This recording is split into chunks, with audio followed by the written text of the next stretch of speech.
எல்லாருக்கும் வணக்கம். இன்றைக்கி நம்ம என்ன பார்க்க போகிறோம்னாக்கா ஜெர்சி விலாக்ஸில் அவரைக்காய் சாம்பார் பார்க்க போகிறோம். அதுக்கு ஒரு கடாயில் எண்ணெய் ஊற்றிட்டு கடுகு 1 டீஸ்பூன் போட்டுங்க. அது நல்லா பொரிஞ்சோடனே 1 டேபிள் ஸ்பூன் சீரகம்,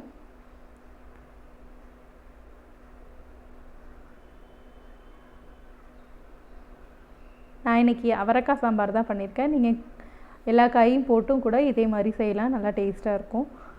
1 டீஸ்பூன் சீரகமும் போட்டுட்டேன். அப்புறம் கருவேப்பிலை, ஒரே ஒரு பட்டை மிளகா,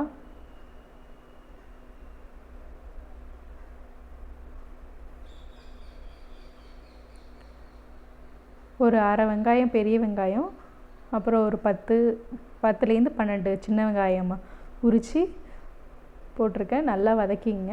அதுக்கு தேவையான அளவு கொஞ்சோண்டு உப்பு மட்டும் நல்லா வதக்கிறதுக்காக போட்டுக்கிறேன்.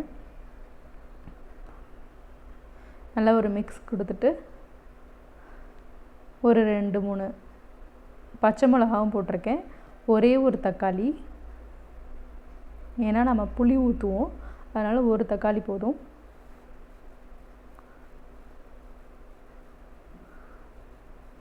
ஒரு டம்ளர் பருப்பு தான் எடுத்திருக்கேன் இன்றைக்கி நான். அப்புறம் 200 கிராம் அவரைக்காவை நல்லா அலசிட்டு கட் பண்ணி சேர்த்துங்க.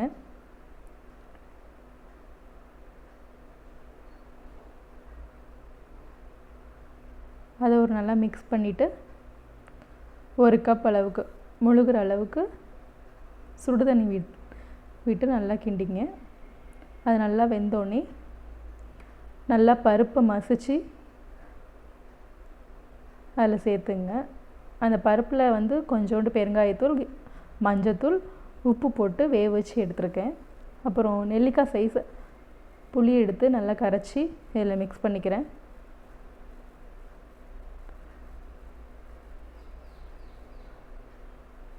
அப்புறம் கொஞ்சோண்டு தண்ணி ஊற்றி சக்தி சாம்பார் பொடி ஊற்றிட்டு அதிலே குழம்புத்தூள் ஒரே ஒரு ஸ்பூன், ரெண்டுத்தையும் மிக்ஸ் பண்ணி சாம்பாரில் ஊற்றினா கொதி வந்தோடனே ஒரு 5 நிமிஷம் கொதி வந்தோடனே இறக்கிட்டிங்கன்னா சாம்பார் ரெடி.